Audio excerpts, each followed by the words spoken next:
नमस्कार, मी प्रशांत कदम. छत्रपती शिवाजी महाराजांचा पुतळा कोसळल्याप्रकरणी पंतप्रधान मोदींनी माफी मागितल्याच्या बातम्या तुमच्यापर्यंत आलेल्या असतील.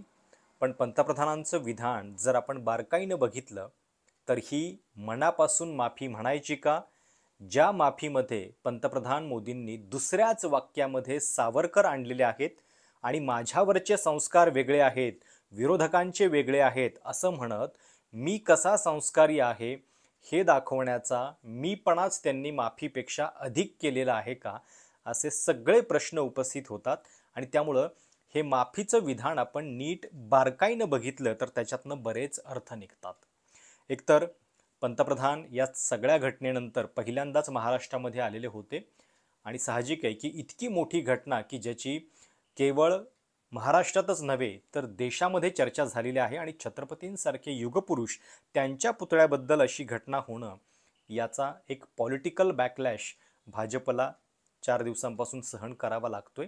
आणि त्या पार्श्वभूमीवरती जेव्हा पहिल्यांदा महाराष्ट्रात एका सार्वजनिक कार्यक्रमाच्या निमित्तानं पंतप्रधान येतात तेव्हा त्यांना त्याच्याबद्दल बोलणं भाग होतं. पहिली गोष्ट चांगली झाली की त्यांनी थेट माफी मागायचं ठरवलं. अगदी पहिल्यांदाच त्यांनी सांगितलं की त्या कार्यक्रमामध्ये इतर काही बोलण्याच्या आधी मला माझ्या हृदयातली भावना बोलून दाखवायचे असं म्हणून त्यांनी माफी मागितली. माफी मागतानाचे त्यांचे शब्द नेमके काय होते ते आधी ऐका आणि मग आपण या माफीचा जो दुसरा पार्ट आहे ज्याच्यामध्ये त्यांनी अगदी दुसऱ्याच वाक्यामध्ये सावरकर आणलेले आहेत तो ऐकू. पण आधी कुठल्या शब्दामध्ये माफी होती ते ऐकू. कार्यक्रम की चर्चा करने से पहले मैं अपने हृदय के भावों को व्यक्त करना चाहता हूं। पिछले दिनों सिंधुदुर्ग में जो हुआ मेरे लिए, मेरे सभी साथियों के लिए छत्रपति शिवाजी महाराज ये सिर्फ नाम नहीं है। हमारे लिए छत्रपति शिवाजी महाराज ये सिर्फ राजा महाराजा राजपुरुष मात्र नहीं है। हमारे लिए छत्रपति शिवाजी महाराज आराध्य देव है।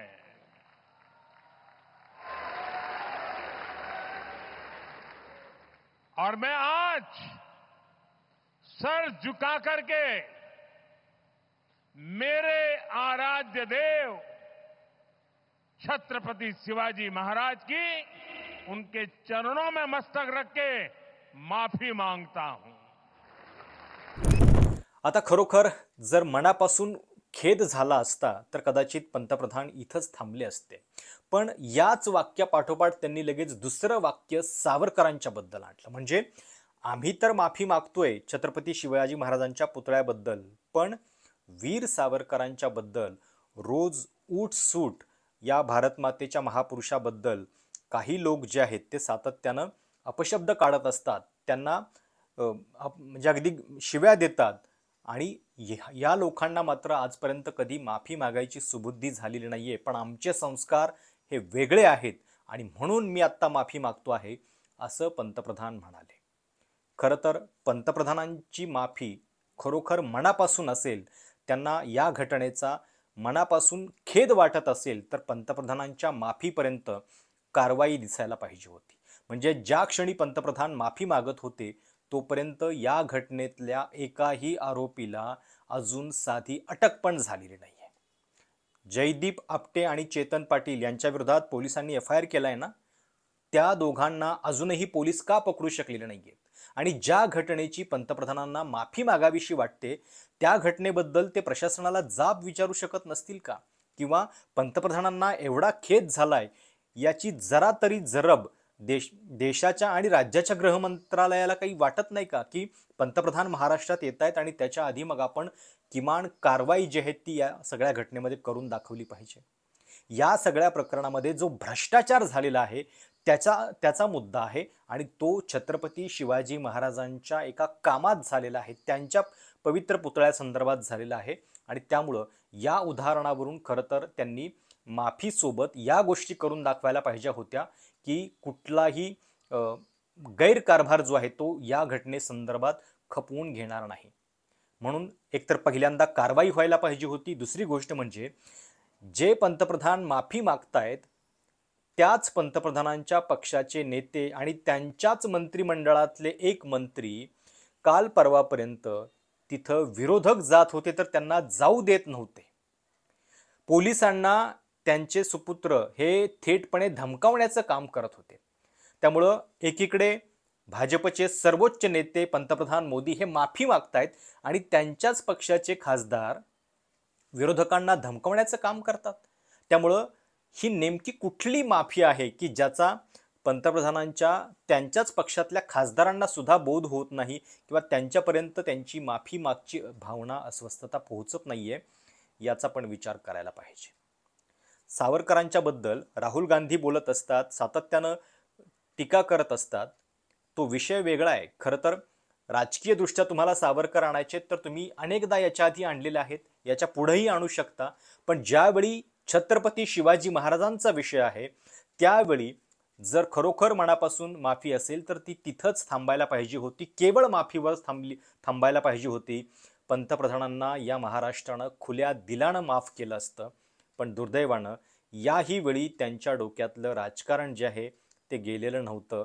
अगदी दुसऱ्याच वाक्यात त्यांनी सावरकर आणले आणि आम्ही माफी मागतोय पण ते का मागत नाहीयेत अशी भाषा केलेली आहे. एक प्रकारे केवळ राजकीय विरोधक, राजकीय अडचण आपली त्यांना जास्त दिसत होती का महाराजांच्या माफीपेक्षा, आणि म्हणूनच दुसऱ्याच वाक्यामध्ये त्यांचा हा राजकीय आरोप प्रत्यारोप सुरू झाला का, हा सुद्धा या सगळ्या घटनेतला प्रश्न आहे. और मैं आज सर झुका करके मेरे आराध्य देव छत्रपति शिवाजी महाराज की उनके चरणों में मस्तक रख के माफी मांगता हूं.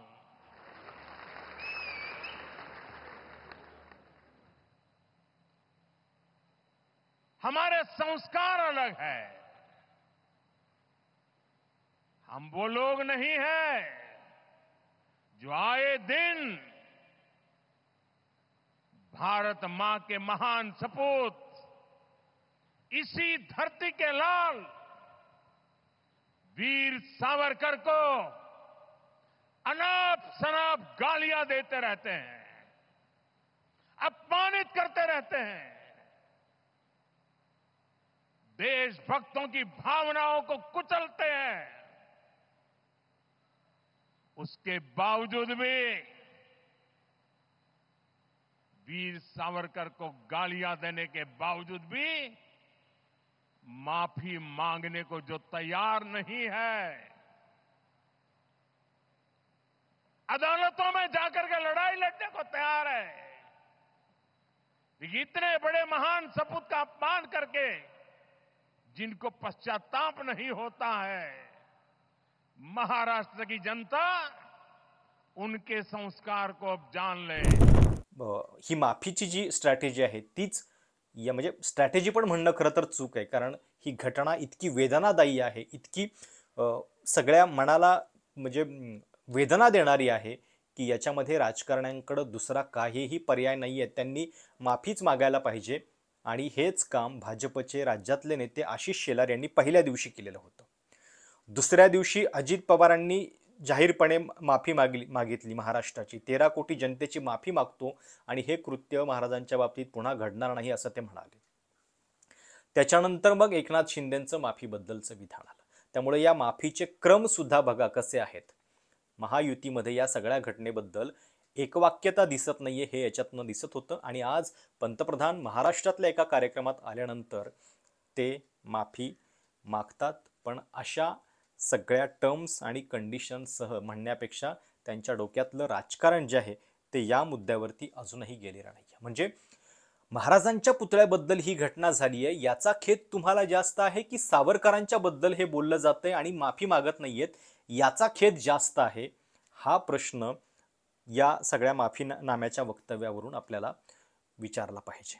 आणि म्हणूनच ही जर माफी असेल तर या माफी सोबतच जबाबदारी पण फिक्स करायला पाहिजे होती. ती जबाबदारी अजून तरी या सगळ्या घटनेमध्ये कुठेही प्रशासकीय कारवाईच्या बाबतीत दिसत नाहीये.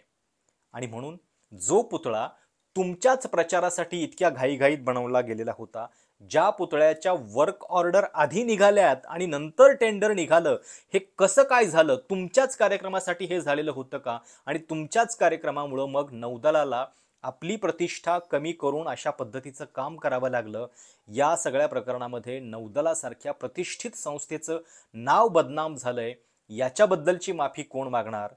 हा पण सवाल आहे. त्यामुळं स्वतःच्याच कार्यक्रमासाठी हे सगळं घडलं आणि त्याच्याबद्दलची माफी मागायची होती, तर ती तरी किमान मनापासून मागायला पाहिजे होती आणि दिलखुलास पद्धतीनं अगदी शरण जाऊन माफी मागायला पाहिजे होती. महाराज त्यांच्या पुतळ्याबद्दल झालेला आहे, महाराजांच्या पुतळ्याबद्दल झालेली असताना घटना, त्याच्यामध्ये क्षणभर तरी राजकारण दूर ठेवता आलं असतं, पण दुर्दैवानं पंतप्रधान मोदींना याही वेळी ते जमलं नाहीये. तुम्हाला या सगळ्याबद्दल काय वाटतं? ही माफी तुम्ही स्वीकारता का? आणि या माफीसोबत तुम्हाला कुठल्या कुठल्या कारवायांची अपेक्षा आहे सरकारकडून, याचा देखील कमेंट्समध्ये नक्की ते नमूद करा. तुम्हाला काय वाटतंय ते. आणि विधानसभा निवडणुकीच्या तोंडावरती पंतप्रधानांची ही माफी भाजप आणि महायुतीला वाचवेल का? हे पण नक्की कळवा. चॅनल सबस्क्राईब करायला विसरू नका. धन्यवाद.